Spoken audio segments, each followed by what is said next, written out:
In this lesson, I want to show you some ways that Eclipse will help you enter programs.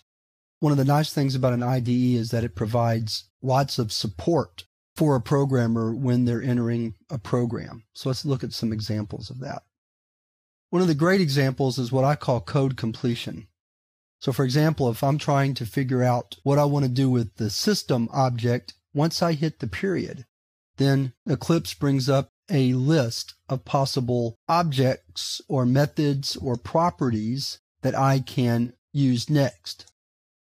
So for example, I can use out. And if I double click it, out then comes right onto my screen. If I hit dot again, now it tells me what methods are associated with system.out. If I type fast through it, you won't really even see it. Now let's stop right there. Notice when I type systemout.println, it automatically brought the parentheses up. Let's do that again so you can see it better. I'll go a little bit slower. I type in the first open parenthesis, and then Eclipse automatically added the closing parenthesis for me, saving me some time. I typed an open quote, and Eclipse automatically added the closing quote for me. Here I can just type hello world \n if I want to. Now, notice that at this point, there's a red squiggly line under the closing parenthesis. That's because I haven't included my semicolon yet. So once I do that and hit enter, the red squiggly line indicating a syntax error is cleared. Let's look at another example. Let's do just a simple for loop. Notice that I open the parenthesis and it gives the closing parenthesis for me. Now, if I want to put this in a code block, I type the open curly brace. Eclipse automatically adds the closing curly brace. So notice how Eclipse is following along as I type, trying to anticipate both what I'm going to type next and the errors that are already occurring. It's not anticipating the errors. It's actually seeing the errors as I type. Once I finish out the statement by, for example, adding a semicolon to this line, then it clears the syntax error at that point. So Eclipse can help you complete programming statements, and it also helps you find almost all syntax errors. In fact, I would say that all syntax errors are found by Eclipse, literally as you're making them. Now let's look at one more example. I'm going to create a class outside of our main class. Notice I started the class with an opening curly brace and it automatically closed it for me. So we're going to create a very simple name class. We're going to use this again in our code generation lesson next.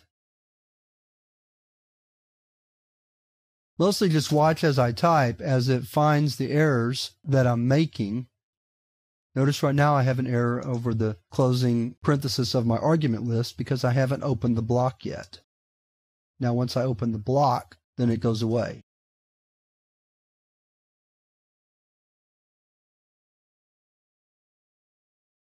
Create a default constructor.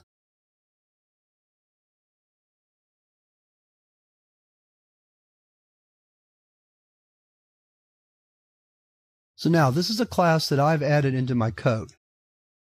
If I come down into my main program and create an object, I'll just go ahead and do it. Code completion now recognizes my object, my name, as being an instance of the name class, which it finds up in the code above public class code sample.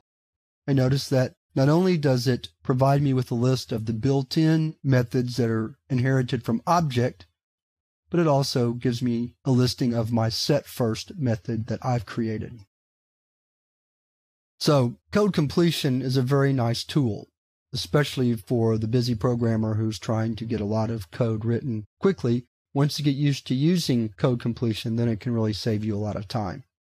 Now, as an instructor, I find code completion to be somewhat of a cheat for my students because the IDE tells them what they're supposed to be typing instead of having them type it themselves.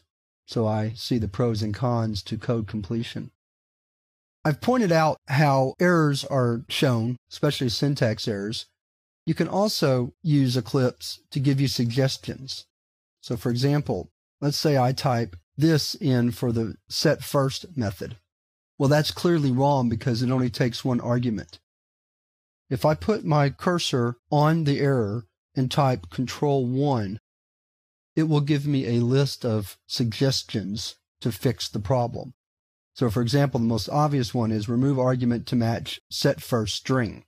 So here I can see that, I have two arguments when the prototype or the definition of set first only takes one string argument. So it also tells me some other things I can do is change the method to have another parameter or create another method that has two parameters. And so I can pick one of these methods to fix my problem. Well, the way to fix the problem is to change it back to one parameter. Now, I've already got John, so we'll change that to Mike. No mistake there. Fix that. Clear that out. There we go. So by pressing Control 1 on an error, I can get a list of possible solutions to the error. So that's an overview of entering code and error correction in Eclipse. Now I want to move to the next lesson where we're going to talk about code generation, where I can use Eclipse to actually generate code for me.